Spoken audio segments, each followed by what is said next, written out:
நண்பர்கள் அனைவருக்கும் வணக்கம். இந்திய திருநாடு ஒவ்வொரு துறையிலும் உலகின் குருவாக மாறிக்கொண்டிருக்கிறது. டிஃபென்ஸ் செக்டராக இருந்தாலும் சரிதான், விண்வெளி துறையாக இருந்தாலும் சரிதான், மருத்துவ துறையாக இருந்தாலும் சரிதான், ஒவ்வொரு துறையிலும் நாம் உலக நாடுகளுக்கு குருவாக மாறிக்கொண்டிருக்கிறோம். மருத்துவ துறையில் நம்முடைய அண்டை நாடுகளுக்கும் அனைத்து நாடுகளுக்கும் குருவாக இந்திய தேசம் உருவாக என்ன காரணமாக இருக்கிறது என்று பார்த்தால் ஒரு திட்டம். அந்த திட்டத்தினுடைய பெயர் பிரதான் மந்திரி பாரதிய ஜன் ஔஷதி பரியோஜனா. எளிய மக்களுக்கும் நடுத்தர குடும்பத்தில் வாழக்கூடிய மக்களுக்கும் தங்களுடைய மருத்துவ செலவை குறைப்பதற்காக பாரத பிரதமர் மோடி அவர்களால் கொண்டு வரப்பட்ட திட்டம் தான் இந்த திட்டம்.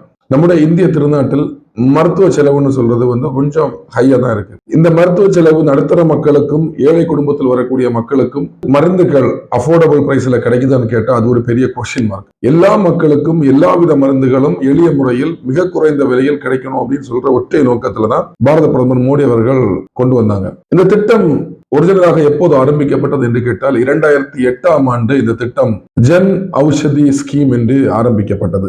2008ஆம் ஆண்டு முதல் 2015ஆம் ஆண்டு வரை கிட்டத்தட்ட 7 ஆண்டுகள் 80 மருந்தகங்கள் மட்டும்தான் இந்தியா முழுவதிலும் ஆரம்பிக்கப்பட்டது. இந்த திட்டத்திற்கு இதற்கு முந்தைய அரசாங்கங்கள் தகுந்த முக்கியத்துவம் கொடுக்கவில்லை. ஆனால் 2015ஆம் ஆண்டு பாரத பிரதமர் மோடி அவர்கள் இந்த திட்டத்தினுடைய பெயரை பிரதம மந்திரி ஜன் ஔஷதி யோஜனா என்று மாற்றி இந்த திட்டத்தை மக்களிடையே கொண்டு சேர்ப்பதற்கான அனைத்து வழிமுறைகளையும் தொடங்கினார்.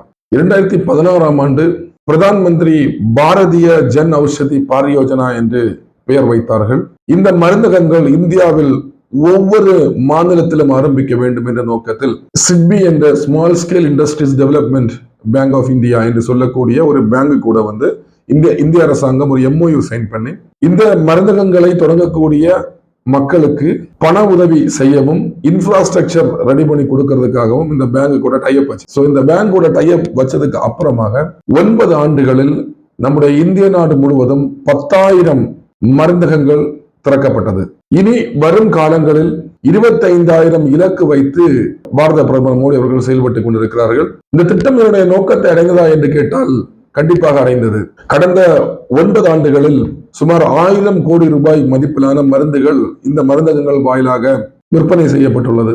இதனால் நமக்கு என்ன யூஸ் அப்படின்னு கேட்டா சுமார் 28,000 கோடி ரூபாய் நடுத்தர மக்களும் ஏழை மக்களும் மிச்சப்படுத்தி இருக்கிறார்கள்.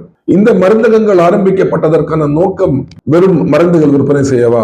அது மட்டுமல்ல, இந்த மருந்தகங்கள் ஆரம்பிக்கப்பட்டால் ஒவ்வொரு மாவட்டத்திலும் இந்த மருந்தகங்கள் ஆரம்பிக்கக்கூடிய நபர்களுக்கு வேலை கிடைக்கும். அரசாங்கம் இவர்கள் விற்பனை செய்யக்கூடிய மாதம் விற்பனை செய்யக்கூடிய பணத்தில் 15% சலுகையாக மானியமாக கொடுக்கிறது. அது மட்டுமல்ல, 5 லட்சம் ரூபாய்க்கான சலுகைகள் இந்த மருந்தகம் வைத்திருப்பவர்களுக்கு கொடுக்கிறது. 3வது விஷயம், மிக முக்கியமான விஷயம் என்ன அப்படின்னு பாத்தீங்கன்னா, ஜெனரிக் மெடிசின்ஸ் பத்தி ஒரு விழிப்புணர்வை ஏற்படுத்த முயற்சி செய்கிறார்கள். ஜெனரிக் மெடிசின் என்றால் என்ன அப்படின்னு பாத்தீங்கன்னா, நமக்கு காய்ச்சல் வருது. காய்ச்சல் நம்ம என்ன வாங்குறோம்? பேராசிட்டமல் டேப்லெட்ஸ் வாங்குறோம். பேராசிட்டமல் சொல்றது கெமிக்கல் நேம். ஆனா அந்த பேராசிட்டமல் டேப்லெட் நமக்கு எந்த கம்பெனி வழியா கிடைக்குது?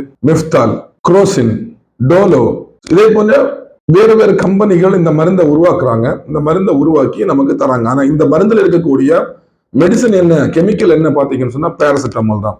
இதே நீங்க இந்த பேராசிட்டமால் ஜெனரிக் மெடிசனை வாங்கும் போது உங்களுக்கு 1 ரூபாய்க்கு கிடைக்குது அப்படின்னு சொன்னா, டோலோவாகவோ மெஃப்தாலாகவோ நீங்க கம்பெனியில வாங்கும் போது உங்களுக்கு கண்டிப்பாக ஒரு 3 ரூபாயிலிருந்து 5 ரூபாய் அளவுக்கு அவங்க சார்ஜ் பண்ணுவாங்க. சோ ஒரே மருந்து, அதே மருந்தை நீங்கள் ஜெனரிக் மெடிசன்ல வாங்கும் போது மிக குறைவான விலையில் நீங்கள் வாங்கலாம். இதுதான் இதோட நோக்கம். இந்த திட்டத்தின் வாயிலாக இந்தியா அண்டை நாடுகளுக்கு குருவாக எப்படி மாறிக்கொண்டிருக்கிறது என்று கேட்டால், பிரதமர் மோடி அவர்கள் பதவியேற்ற பிறகு நெய்பர்ஹுட் ஃபர்ஸ்ட் பாலிசி என்று ஒரு ஸ்கீமை தொடங்குறாங்க. இந்த ஸ்கீமை தொடங்கி நம்முடைய அண்டை நாடுகளுக்கு, நேபாளம், மொரீஷியஸ், ஆப்கானிஸ்தான் போன்ற அண்டை நாடுகளுக்கு 250 ஜெனரிக் மெடிசின்ஸ் நம்ம மலிவு விலையில கொடுக்கணும். அந்த மக்களையும் நாம் பாதுகாக்க வேண்டும் என்ற நோக்கத்தில் அண்டை நாடுகளிலும் இந்த ஜன் ஔஷதி மருந்தகங்கள் ஏற்படுத்தப்பட்டுள்ளது. இந்த நெய்பர்ஹுட் ஃபர்ஸ்ட் பாலிசின்னு சொல்ற இந்த பாலிசியில சேர்ந்த முதல் நாடு எந்த நாடுன்னு பாத்தீங்கன்னா மொரீஷியஸ். அதே போல இப்போ 2வது கண்ட்ரி நேபாள் இந்த ஸ்கீம்ல சேர்ந்திருக்காங்க. நேபாள் நாட்டிலையும் 250 வகையான ஜெனரிக் மெடிசின்கள் ஜன் ஔஷதி மருந்தகங்கள் வாயிலாக நாம் கொடுக்க இருக்கிறோம். இதனுடைய யூஸ் என்ன அப்படின்னு பாத்தீங்கன்னா, நம்ம ஏன் அண்டை நாடுகளுக்கு கொடுக்கணும் அப்படின்னு சொன்னா, ஒவ்வொரு நாட்டிலையும் இந்த பிரதம மந்திரியுடைய ஜன் ஔஷதி மருந்தகங்கள் ஏற்படுத்தப்பட்டால் மெடிசினோட விலை குறையும். உலக அளவில் மருத்துவத்துறையில் மிகப்பெரிய மாற்றத்தை உருவாக்க வழிவகை செய்யும்.